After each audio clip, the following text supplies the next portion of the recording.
current economic system. Can I just make one point about debt? Yeah. Can we just have that? Can we move on and have other contributions? Is that okay? I know that there are some women who are indicating to be doing that. What do you think of you?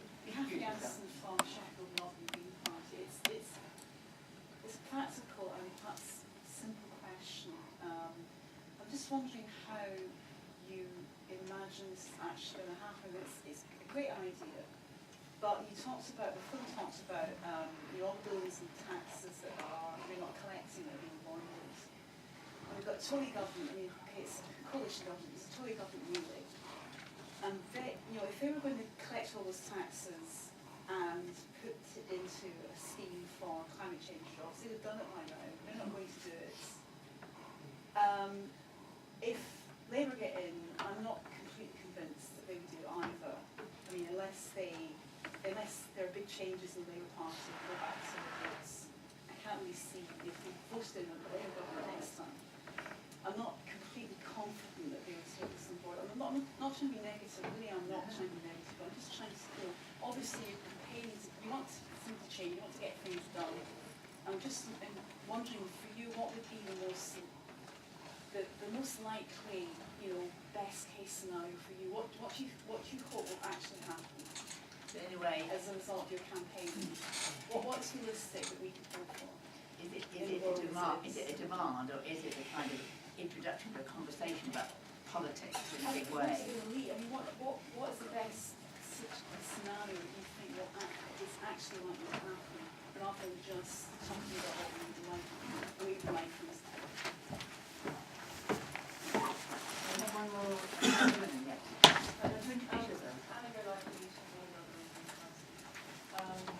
I've been living in Sheffield for a year, and in that time I've been studying at Sheffield Uni, set up a student party group at Sheffield Uni. I just say that I think the student group would be very interested in this, and I think it's important for young people, particularly to be involved in this, because unemployment rates are so much higher, and also it's so much harder for a young person with that experience to get jobs. And I think a lot of young people are very, very interested in this. Instead of having to throw back, do you think it would be a good idea to see if anybody else wants to come in on some of these issues? It's not great, is it? It's this sort of theatre, but let's see if we can pretend that it's more a kind of round. And some of the issues, what's it about? What's this book film about? Is it demand, or is it to engage people in a bigger debate about climate change and the way politics is and inequality is one issue? And you might want to think, well, how could you use this? And then there's the idea, because it links into your issue too, isn't it? Long term, this is going to be an enormous thing to achieve. So we've got quite a few hands of entering into this thing. Where that goes, another woman, Lauren. Just say who you are as well. My name is Lauren Dixon. I'm a PCS rep, and I'm also a member of Sheffield Campaign Against Climate Change, although there is a reason why I'm sitting up here, not down there. I am relatively new to activism, and I'm not an economist, so forgive me, but I have read the booklet, and this might sound like a flippant answer, but from what I remember from the booklet and what Martin's saying, there is a whole structure. This booklet has been produced by Campaign Against Climate Change, and they've involved 4 unions. They've done the research, they've gone through facts and figures and stats, and they talk about how it will be a long-term plan over the decade, how it will be introduced gradually, and how it needs to be structured. So they have thought about this is not just a quick thing that can be done on the whim. This is something that needs to be implemented long term. I can't tell you what will happen in terms of achievement. I can only hope. I mean, for me, I just get tired, because the reason I became an activist is I was so tired of people saying, we can't do anything, in the big climate talks, we can't do anything. Well, I'm so proud to be part of SCAC, because we are starting to do something. We have specific aims for this campaign to do something locally. Nationally, we can't help everybody, but what we were hoping to do today was tell you a bit about what we're doing in Sheffield, and hopefully that will inspire you nationally. Please think about getting a copy of the booklet. I'm not just saying that to sell more copies, but there is a lot of in-depth information which I can't go into, because but I do know it's all in there. So you really might want to have a read, and then obviously have a think again. And obviously, if you still have questions after that, feel free. The reason I'm sitting up here is we also do have a copy of the national petition, so if anyone has not signed it, they're welcome to see me at the end. Thank you.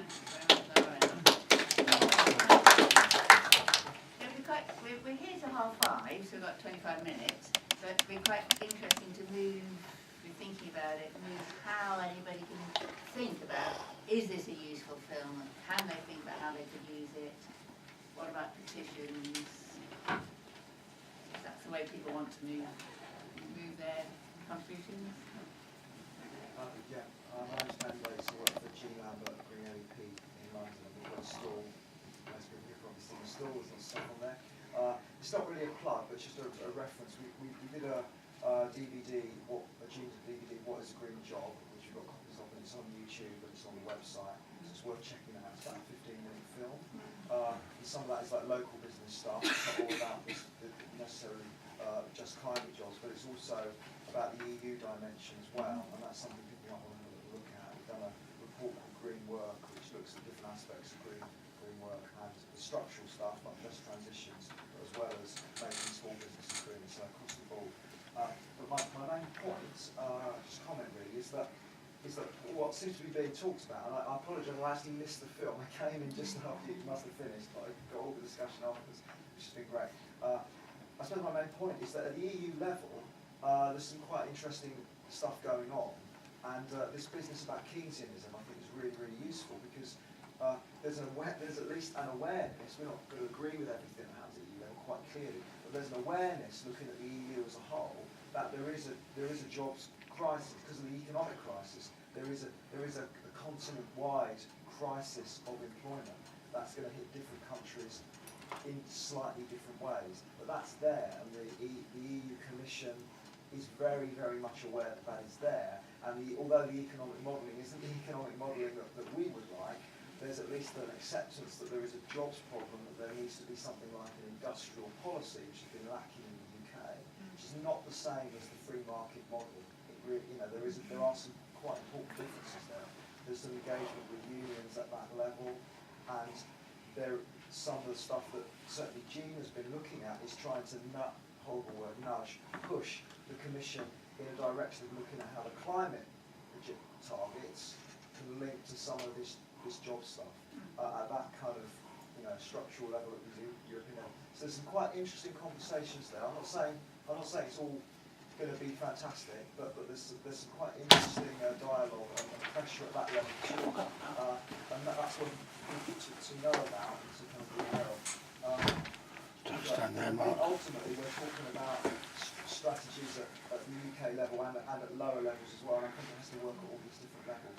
So I also had a question, which you probably aren't going to answer, but if there isn't anything sympathetic coming out of the national level, if there isn't much of it, clearly the Green Party can make its case and say we will do things differently, and that's great for us to make that case to kind of be part of that call, if you like, and offer solutions. But my question is, in the absence of there being a big move in the time frame that we've got, is there at least scope for regional, other level kind of interventions to kind of, in a sense, create these jobs anyway? Anybody want to come in on that? Yeah. Because I wanted to flag up a couple of things about this sort of thing about economic policy and how it works. Back in early 2008, Sheffield was developing an economic master plan, and the economic master plan at that stage said what we really need in order to gain the prosperity that the rest of the country has is to bump up the number of financial services jobs that we have in Sheffield.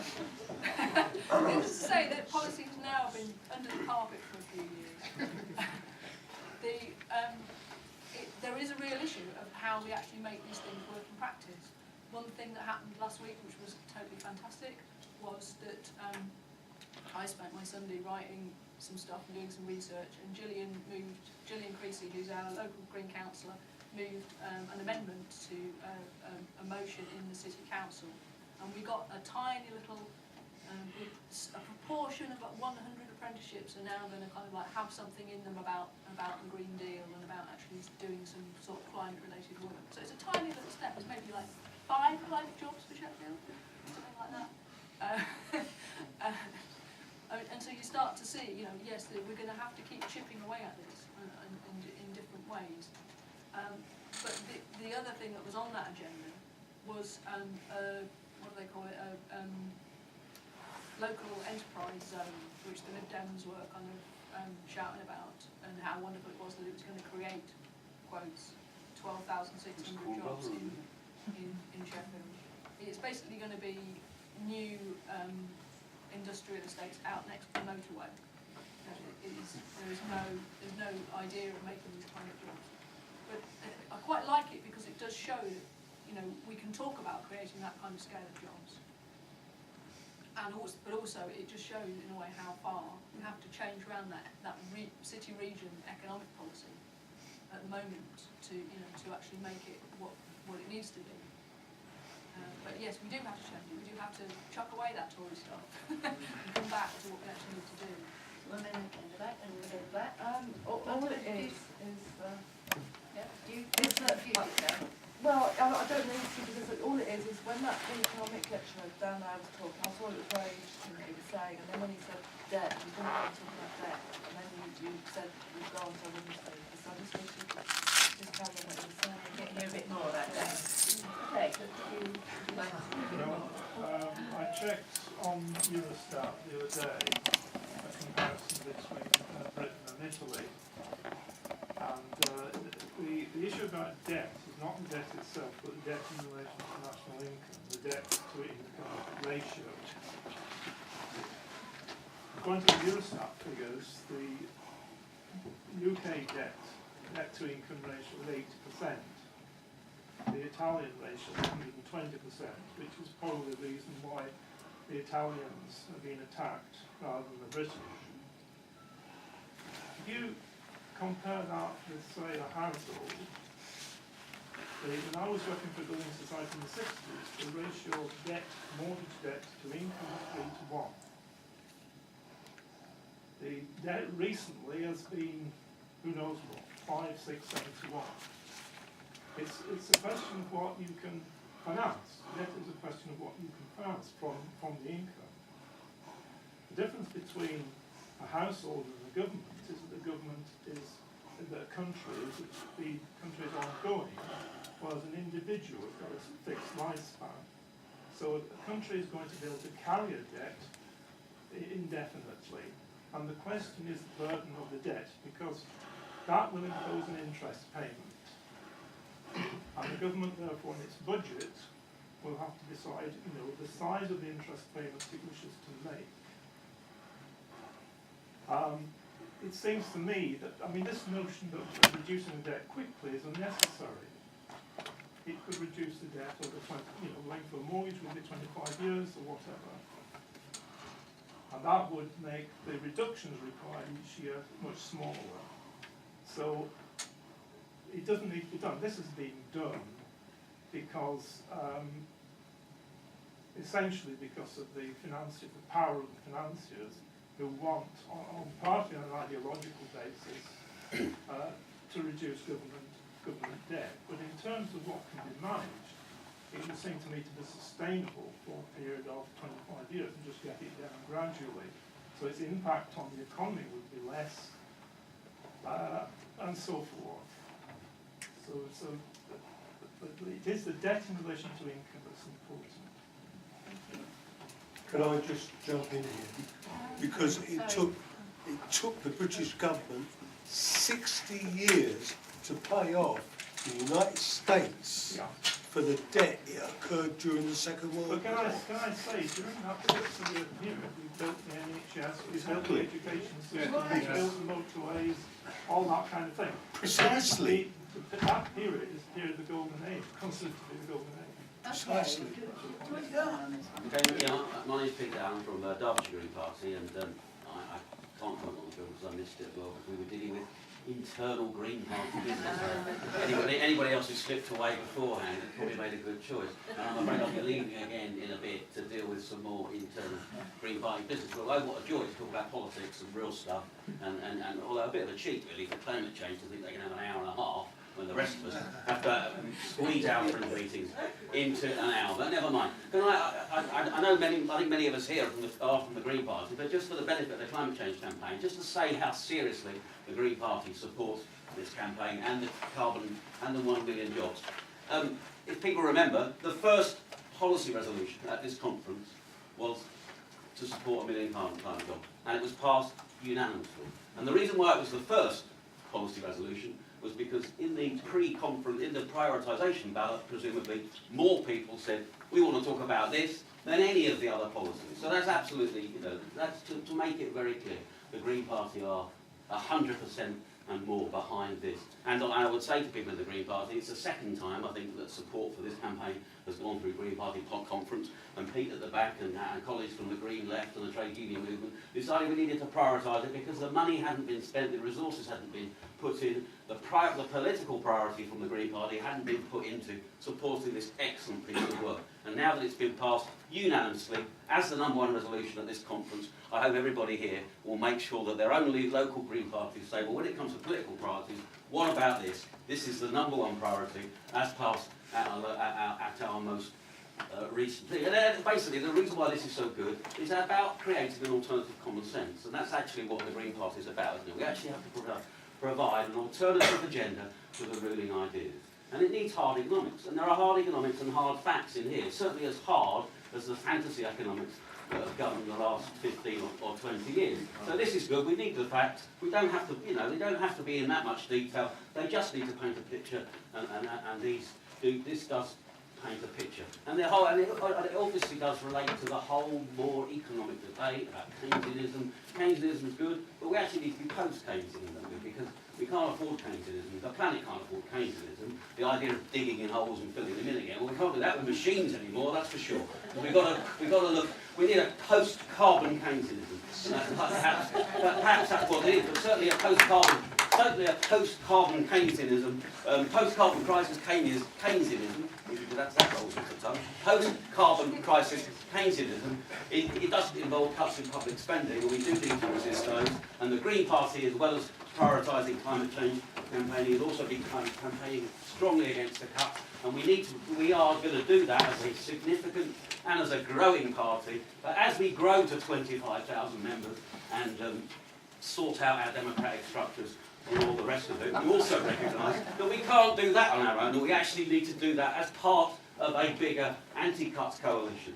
And one thing that I know Martin's been plugging in Manchester and the Green Left have been plugging at this conference is getting people to join the marches in Manchester and in Birmingham against the two wings of this revolting coalition government. In Birmingham on the 18th of September and in October or 2nd in Manchester. And I hope many of you will be there marching for carbon, for green jobs and against cuts. Thank you very much.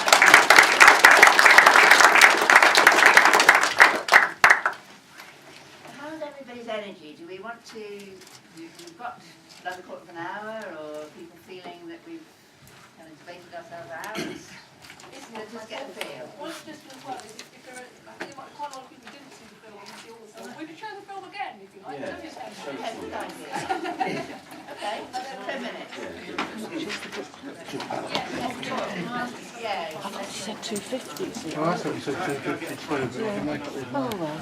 I just wanted to expand a couple of things. First on the, and actually I think they're related. The first is the question of the long-term strategy, how long these changes will take. The second is the question I think Lawrence Sperry, who asked, Cathy, who asked about how can it happen. You see, I do think this is a long-term strategy. There's no doubt that this will take a long time to implement. There's an urgency over this task, but actually we also have to recognise that we can't do tomorrow. It's just £2 out, this is £2. What we need to do. That said, I don't think that we should actually fall into the trap of what the rest of the people say, which is that A, that economics is difficult, and B, that actually economic change takes a long time. Our own history shows that quite radical transformations of the economy can happen very, very, very quickly. The classic example being the Second World War, when whole numbers of economies completely transformed themselves, almost literally overnight, with acts of parliament, to move from a peacetime economy to a wartime economy.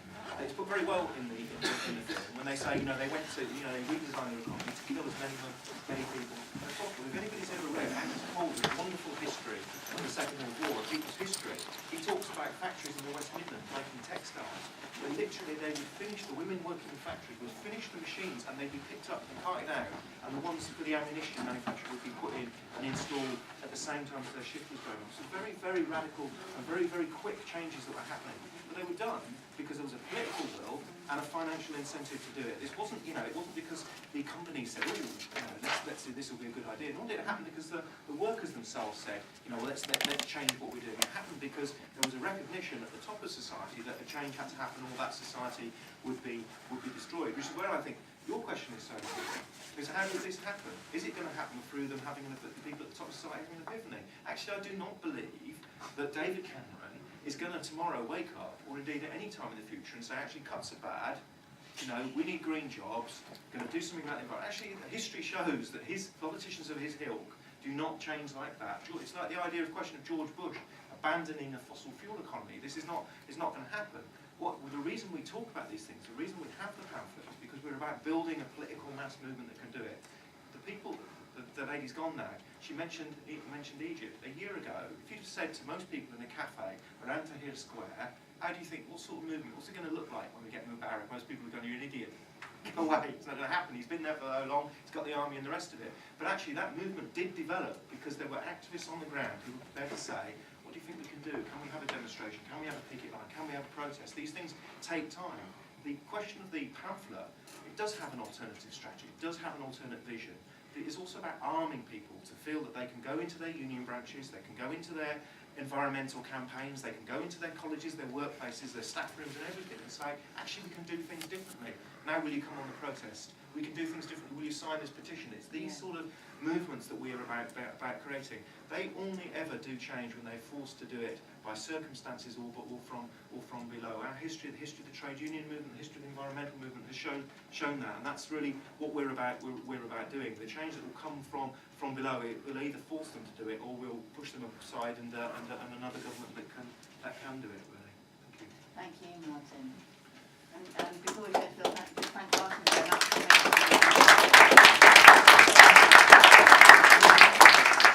Martin, may I ask you one question? Why are you not a member of the Green Party? Buying a pint